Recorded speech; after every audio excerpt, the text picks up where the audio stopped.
Bismillah wassalatu wassalamu ala rasulillah wa alihi wa sahbihi man wala amma ba'd. Teman-teman yang saya muliakan, kali ini kita akan membahas sebuah pembahasan tentang berinteraksi atau cara berinteraksi dengan Allah Subhanahu wa taala.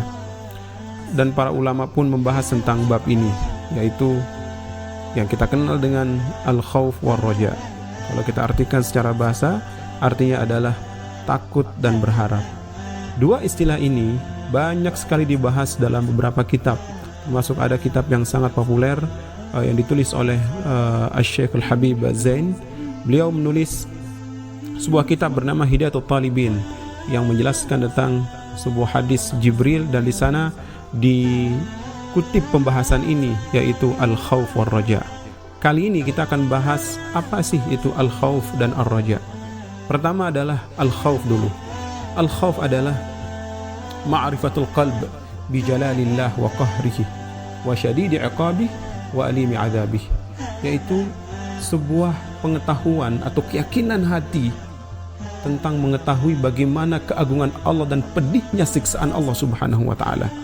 Jadi mesti ditanamkan dalam hati bahwa ada rasa takut kita kepada Allah Subhanahu wa taala. Maka keyakinan hati akan keagungan Allah dan kerasnya siksaan Allah mesti ada dalam diri setiap muslim atau muslimah. Sebaliknya ada ar-raja. Apa itu ar-raja? Berharap. Dan definisinya adalah az-zannul jamil fillah, yaitu berprasangka baik kepada Allah Subhanahu wa taala karena keagungan rahmatnya, kemudian keagungan kelembutannya, dan seluruh sifat-sifat yang maha pemurahnya Allah Subhanahu wa taala. Dua sifat ini, teman-teman sekalian, mesti seimbang dalam hidup kita. Di saat yang sama kita harus ada takut dan pun ada cemas kepada Allah Subhanahu wa taala.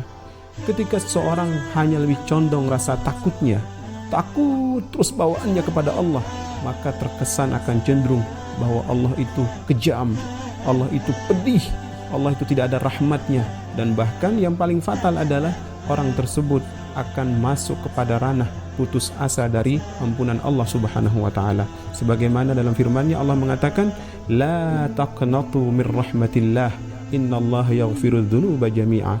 Jangan sekali-sekali putus dari rahmat Allah Subhanahu wa taala. Innallaha yaghfirudz dzunuba jami'a. Tetapi Allah mengampuni seluruh dosa-dosa hambanya, kecuali syirik tentu.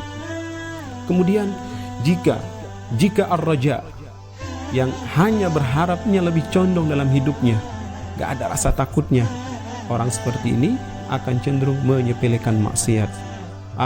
Allah maha pengampun, gak usah khawatir, Allah maha penyayang. Akhirnya maksiat pun dikerjakan, disepelekan maksiat besar, maksiat kecil, karena cenderung merasa aman, dan ini juga berbahaya. Ini mampu juga menyebabkan ketika orang merasa aman dari murka Allah, maka ini juga sifat yang tidak diperbolehkan dalam agama. Allah Subhanahu wa taala mengatakan, "Fala ya'manu makrallah illa al-qaumul khasirun." Maka tidak ada yang merasa aman dari makarnya Allah kecuali orang-orang atau kaum yang merugi. Jadi memang dua sifat ini mesti seimbang dalam hidup kita, yang kita sebut dengan takut dan berharap, atau sering saya singkat dengan harap-harap cemas. Karena di saat yang sama kita harus takut kepada Allah, di saat yang sama kita punya harapan kepada Allah Subhanahu wa taala. Karena ketika kita berharap, maka kita akan terus meminta kepada Allah rahmatnya, pahalanya, jannahnya, surganya. Kemudian di saat yang sama kita takut kepada Allah, takut siksaannya, siksaan Allah di hari kiamat, di yaumil akhir. Maka dua sifat